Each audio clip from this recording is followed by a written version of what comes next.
जल्द गिरफ्तारी हो सकती है लोकेश शर्मा की। चूँकि कल हाईकोर्ट में दिल्ली हाईकोर्ट में मेरी सुनवाई थी, दिल्ली पुलिस या जांच एजेंसी पूरी तरह से स्वतंत्र हैं, वो जो भी एक्शन लेना चाहें ले सकती हैं। मैंने तो लिखित में ये कहा है कि पूर्व मुख्यमंत्री अशोक गहलोत ने अपने निवास पर बुलाकर मुझे पेन ड्राइव दिया। जांच एजेंसियां पूर्व मुख्यमंत्री अशोक गहलोत से ये पूछताछ करें कि उस पेन ड्राइव में जो ऑडियो क्लिप्स आए वो कहाँ से आए। अगर सर आपको दिल्ली पुलिस गिरफ्तार करती है तो आगे किस तरीके का कोऑपरेट करेंगे आप पुलिस के साथ? नमस्कार, आप देख रहे हैं हमारा समाचार और मैं हूं आपके साथ दिव्या शेखावत। राजस्थान का एक सबसे हॉट मुद्दा रहा है फोन टैपिंग मुद्दा, और ये मामला है कि अभी तक थमा नहीं है। अब इस मामले में एक नया मोड़ आया है कि जल्द हो सकती है पूर्व मुख्यमंत्री के पूर्व ओएसडी रहे लोकेश शर्मा जी की गिरफ्तारी। ये लाइन कल से हेडलाइन बनी हुई है, हर न्यूज़पेपर में ये न्यूज़ छपी है कि जल्द गिरफ्तारी हो सकती है लोकेश शर्मा की। लोकेश जी मेरे साथ मौजूद हैं, बहुत स्वागत करेंगे और जानेंगे कि जल्द हो सकती है गिरफ्तारी, आखिर क्यों और क्या है इस पूरे मामले का जो भी निस्तारण है, निचोड़ है, वो लोकेश शर्मा जी से ही जानते हैं। लोकेश जी बहुत स्वागत है। और किस तरीके से हेडलाइन बना दी है आपने एक लाइन की जल्द गिरफ्तारी हो सकती है लोकेश जी की, कैसे? देखिए, मैंने कोई हेडलाइन नहीं बनाई, ये तो मीडिया और पत्रकार साथी जिस रूप में भी उस खबर को देखते हैं उसी रूप में उसको वो आगे प्रकाशित भी करते हैं। चूँकि कल हाईकोर्ट में दिल्ली हाईकोर्ट में मेरी सुनवाई थी और उस सुनवाई के दौरान मैंने जो याचिका दायर की हुई थी उस याचिका को मैंने वापस ले लिया। तो उस याचिका को वापस लेने से सबसे पहले ये हुआ कि जो मुझे प्रोटेक्शन मिला हुआ था दिल्ली हाईकोर्ट से नो कोरेसिव एक्शन का, कि पुलिस मुझसे पूछताछ कर सकती है लेकिन मुझे गिरफ्तार नहीं कर सकती, तो जैसे ही मैंने याचिका वापस ली तो वो जो प्रोटेक्शन है वो भी नल एंड वाइड हो गया, यानी कि निरस्त हो गया। तो मुझे लगता है शायद इसी वजह से ये सारी हेडलाइंस बनाई गई हैं या बनी हैं। और ये बात सही है कि जैसे ही वो प्रोटेक्शन निरस्त हुआ है, दिल्ली पुलिस या जांच एजेंसी पूरी तरह से स्वतंत्र हैं, वो जो भी एक्शन लेना चाहें ले सकती हैं और गिरफ्तारी भी उसी का एक पार्ट है कि वो गिरफ्तार भी कर सकती हैं।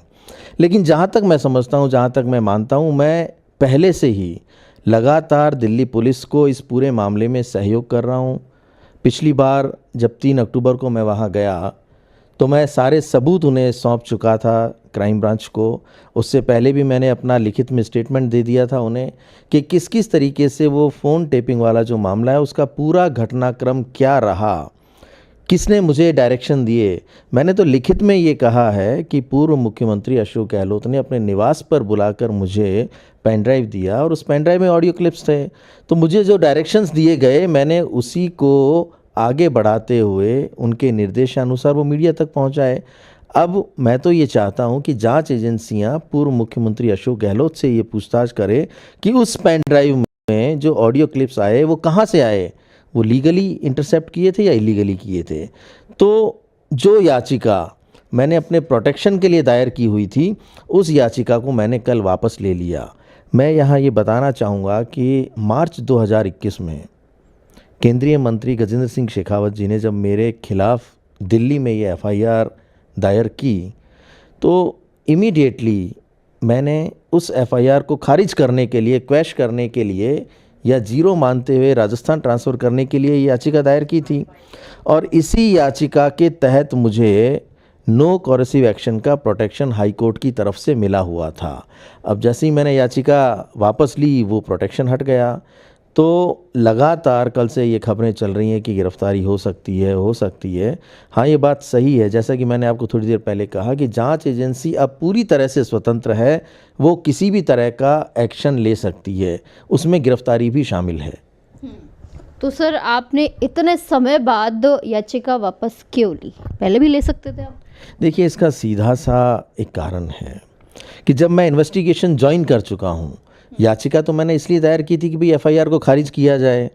तो पिछले दिनों जो घटनाक्रम हुआ उसके तहत मैंने इन्वेस्टिगेशन ज्वाइन की और सारे के सारे एविडेंसेस उनको सुपुर्द कर दिए, उन्हें सौंप दिए।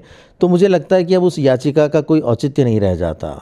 याचिका तो एफआईआर खारिज करने के लिए थी और मैं एफआईआर में इन्वेस्टिगेशन में जब शामिल हो रहा हूँ तो ये सोच के कि जब मैं शामिल हो चुका हूँ ऑलरेडी, और पूरा कॉपरेट कर रहा हूँ दिल्ली पुलिस को, क्राइम ब्रांच को, और उन्हें वो तमाम सबूत दे चुका हूँ, तो याचिका का कोई औचित्य नहीं रह जाता। इसलिए मैंने अपनी याचिका वापस ले ली। अगर सर आपको दिल्ली पुलिस गिरफ्तार करती है तो आगे किस तरीके का कॉपरेट करेंगे आप पुलिस के साथ? देखिए, जो बातें मैंने उन्हें कही हैं और जो मैंने उन्हें सबूत दिए हैं, ये सारी की सारी सच्चाई मैं ऑलरेडी पब्लिक प्लेटफॉर्म पे भी कह चुका हूँ। चाहे मैं मीडिया को कह चुका हूँ या प्रेस कॉन्फ्रेंस कर चुका हूँ, या जितने भी लोगों से इस बारे में चर्चा होती है सभी को मैं ये पूरी तरह से स्पष्ट कर चुका हूँ। तो जहाँ तक आपने कहा कि अगर गिरफ़्तार करती है, तो मुझे तो ये लगता है कि इसकी शायद कोई आवश्यकता ही नहीं होनी चाहिए। लेकिन फिर भी अगर ऐसा कोई एक्शन लिया जाता है, तो मैंने जो कहा है मैं उसी बात पे टिका हुआ हूँ, उसी पे टिका रहूँगा। मुझे कहीं भी कहना पड़े, चाहे न्यायालय में मुझे कहना पड़े, दिल्ली पुलिस के तमाम अधिकारियों के सामने कहना पड़े, जहाँ भी मुझसे इस बारे में बात की जाएगी, मैं वही हकीकत जो मैंने दिल्ली पुलिस को पिछले दिनों लिखित में अपने स्टेटमेंट के रूप में प्रस्तुत की है और जो मैंने एविडेंस दिए हैं, वही सारा घटनाक्रम उनको दोहराऊँगा और उनके साथ पूरी तरह से कोऑपरेट करूँगा। सर, आपने जो एविडेंस दिए हैं, व्हाट्सअप चैट हो या ऑडियो हो या जो भी लैपटॉप मोबाइल फ़ोन था, क्या इस पूरे एविडेंस देने के बाद भी आप पूर्व मुख्यमंत्री पर आरोप लगा रहे हैं अशोक गहलोत जी पर कि उन्होंने आपको दिए थे, क्या उनसे इस बारे में कभी पूछताछ हुई हो, कोई जानकारी हो आपके पास?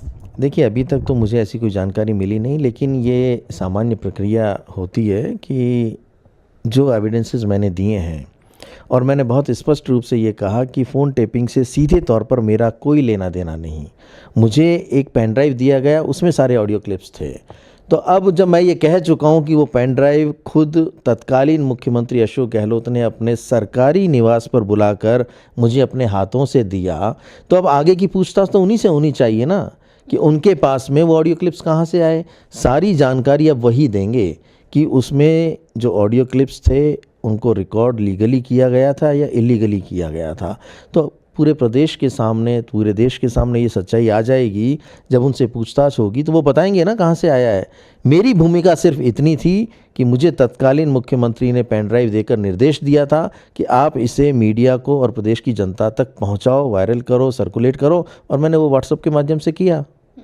आप क्या चाहते हैं इस पूरे के पूरे जो प्रकरण हुआ है, आप लोकेश शर्मा जी क्या चाहते हैं कि पुलिस किस तरीके से कॉपरेट?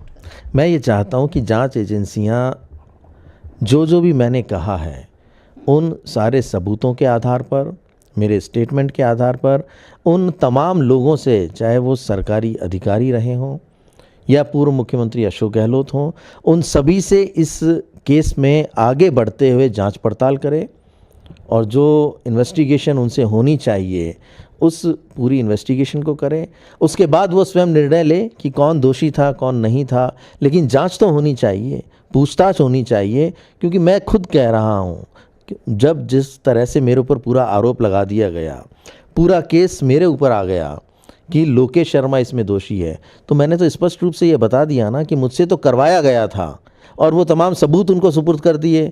तो अब जांच एजेंसियां जांच को आगे बढ़ाए, पूर्व मुख्यमंत्री अशोक गहलोत को तलब करे दिल्ली, या वो यहाँ आके जांच करे, जैसा भी उन्हें उचित लगे वो इस काम को करे, और जो सच है वो प्रदेश और देश की जनता के समक्ष लाने का काम जांच एजेंसी करे। लोकेश जी, एक बात बताइए, सच आने में और कितने साल लगेंगे? मैं जहाँ तक मानती हूँ और जितना जानती हूँ, आपसे मेरी पिछली बार भी बात हुई, लगभग 4 साल का समय हो चुका है इन बातों को। कितना समय और जनता के बीच जब सच आ जाएगा और जनता समझेगी कि हकीकत ये थी? देखिए, हकीकत तो मैं पूरी तरह से जनता को बता चुका हूँ, लेकिन जनता को एक पक्ष भी जानना चाहिए। देखिए, जहाँ तक जांच एजेंसियों का सवाल है, कहते हैं ना कि मैंने अपना पक्ष रख दिया, मैंने अपनी तरफ से जो हकीकत थी वो प्रदेश की जनता को, जांच एजेंसियों को, सभी को बता दिया, सबूत भी मैंने दे दिए। अब तो ये तय करने का काम जांच एजेंसियों का है कि वो आएँ और जांच को आगे बढ़ाएं, ताकि ये जो अभी तक का लोगों के बीच में, प्रदेश की जनता के बीच में उनकी तरफ से जो पक्ष जानने की इच्छा है वो भी क्लियर हो जाए और सबको पता लग जाए कि इसमें लोकेश शर्मा का कोई दोष नहीं है। खुद मुख्यमंत्री अशोक गहलोत ने उन्हें वो पेन ड्राइव दिया था। उस पेन ड्राइव में जो ऑडियो क्लिप्स थे वो लीगल, इलीगल किस तरीके से रिकॉर्ड हुए, ये तब पता लग जाएगा, जांच एजेंसियां इसे स्पष्ट कर देंगी। चलिए, बहुत शुक्रिया सर कि जल्द गिरफ्तारी हो सकती है लोकेश शर्मा।